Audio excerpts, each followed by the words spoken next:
एक तो मेरे 2 कौड़ी का फौजी पति मेरा फोन और नहीं उठा रहा है। ये प्रेगनेंसी का नाटक कर करके ना थक चुकी हूँ मैं।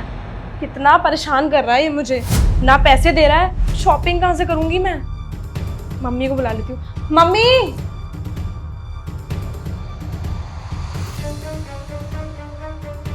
अरे क्या हुआ, क्यों चिल्ला रही है? मम्मी एक तो ये पति मेरा फोन नहीं उठा रहा है, ना पैसे डाल रहा है। कैसे ऐश करेंगे हम लोग अब इस घर में, ना ही शॉपिंग कर पा रही हूँ मैं। अरे तू कैसी बातें कर रही है? मैं फोन लगाती हूँ, देख मेरा फोन उठाएगा वो। यार ये तो मेरा फोन भी नहीं उठा रहा है। अरे साक्षी कैसे चलेगा ये? हमारे घर के खर्चे, हमारे ये शौक कहाँ से पूरे होंगे अगर तेरा फौजी पति पैसे नहीं देगा? इसको बेवकूफ बनाने के लिए तो हमने शादी की थी ताकि हम लोग ऐश कर पाए, लेकिन ये तो पैसे ही नहीं दे रहा और ना फोन उठा रहा है। अब क्या करें, कोई नया ड्रामा करना पड़ेगा लगता है। बस एक बार और ये मेरा पति फोन उठा लेना और पैसे डाल दे, फिर मिस कैरेज का ड्रामा करके ना इस पूरे खेल को यही खत्म कर दूंगी। एक बार फिर फोन लगा के देखती हूँ। अरे तुम्हें बिल्कुल भी फोन लगाने की जरूरत नहीं है, मैं तुम्हारे पीछे ही खड़ा हूं।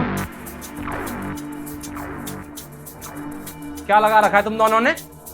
हाँ बेटी, मिलके मुझे पागल बना रहे हो। प्रेगनेंसी का ये नाटक किया बलून लगा के, और तुम लोग मुझसे पैसे ले रहे हो। हर हफ्ते मैं तुम्हें पैसे भेज रहा हूँ, जो बोल रहे हो वो सब कर रहा हूँ, और तुम मुझे पागल बना रहे हो। छोड़ूंगा नहीं मैं तुम दोनों को। तुम दोनों की सारी बातें मैंने यहाँ खड़े होकर सुन ली हैं। बेटा मेरी बात तो सुन ले, हमने ऐसा कुछ नहीं किया। अरे वो तो ये माँ बनने का बड़ा शौक था इसको, तो मैंने इसको ऐसे ही मतलब थोड़ा सा मतलब मन रह जाए इसका, इसलिए मैंने बलून लगा दिया था। अरे ये नाटक करना बंद करो। आपकी एज कितनी है और आप ये सब क्या कर रही हो? आपको बिल्कुल भी शर्म नहीं आ रही? तुम अपनी बेटी का घर बर्बाद करने पर तुली हुई हो, ये सब नाटक करवा के सिर्फ पैसों के लिए। अरे मैं ये सोचता था कि मेरी पत्नी किस हालत में होगी, वो प्रेग्नेंट है, उसकी देखभाल कैसे हो रही होगी। इसीलिए मैं बॉर्डर से आज यहाँ पर आया था सरप्राइज देने के लिए कि मैं आ गया हूँ और जब तक डिलीवरी हो नहीं जाएगी जब तक मैं यहीं पर रहूंगा। लेकिन मैंने यहाँ आकर क्या देखा, ये बलून लगा के तुम नाटक कर रही थी। मैं तुम्हें कितना प्यार करता था, हर रोज मैं तुमको फोन कर रहा था, लेकिन तुमने ना मेरी फीलिंग्स का मजाक उड़ाया है। मैं तुम दोनों को छोड़ूंगा नहीं, तुम लोगों के खिलाफ केस करूंगा। नहीं बेटा, हमें माफ कर दे। हाँ हम लोग तो ऐसे ही बस खेल रहे थे, आपके साथ कोई गलत नहीं कर रही थी। साची तो बहुत प्यार करती है तुमसे बेटा। हाँ, हम तो बस छोटा सा मजाक कर रहे थे। इतना सीरियस मत लो इस बात को। अच्छा ये मजाक था? पिछले 1 महीने के अंदर मैं तुम लोगों को 4 लाख रुपए दे चुका हूँ। ये मजाक है?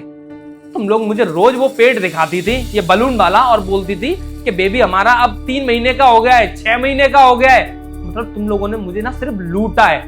इसीलिए तुमने मुझसे बोला था कि मैं तुम्हारे घर नहीं रहूंगी, क्योंकि तुम तो घर पर रहोगे नहीं। इसीलिए तुमने बोला कि मैं अपने माँ के घर पर रहूंगी, अपनी माँ के साथ में।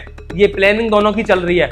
जा रहा हूं मैं इस घर से अभी के अभी, और तुम्हारे खिलाफ मैं जाके केस करूंगा और तुमको छोड़ूंगा नहीं मैं, क्योंकि तुम लोगों ने ना मेरी जिंदगी खराब की है। तुमने मुझसे सिर्फ शादी इसलिए की थी कि तुम मेरे पैसे पे मजे कर सको।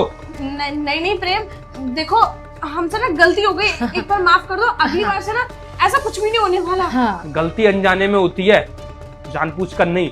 और ये गलती तुम बार बार दोहरा रही हो, इसे तुम गलती बोलती हो। ये गलती नहीं, पाप है जो तुम मेरे साथ कर रही थी। छोड़ूंगा नहीं मैं तुम दोनों को। अभी जा रहा हूं मैं थाने। प्रेम मेरी बात तो सुनो।